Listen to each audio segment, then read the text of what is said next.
In this video, I'm gonna teach you how to use Virtual One Card. It's a very easy process, so make sure to follow along.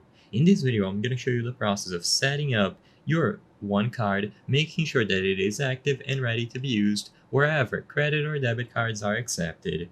So, you will be able to do this process after the One Card was delivered to you. You will be able to activate it through the app by scanning the QR code and following the instructions on screen. So when you open the mobile app, you will get the option to activate the card when you sign into your account. So when you are inside of your account, you will find the option to activate by scanning the QR code that came alongside the physical card, and you will be able to set the PIN to get started with your virtual card.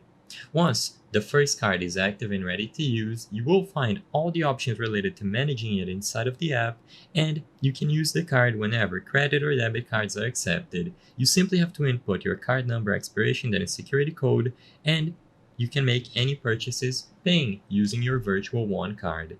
Make sure that you have the latest version of the app in order to manage this card, and you shouldn't have any issues attributed to it.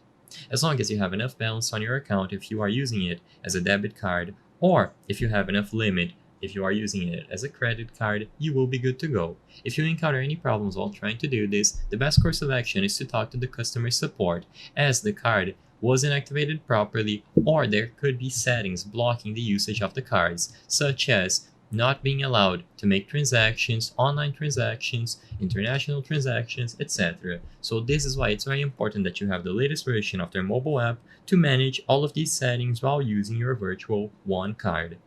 I hope I was able to help you on how to use Virtual One card.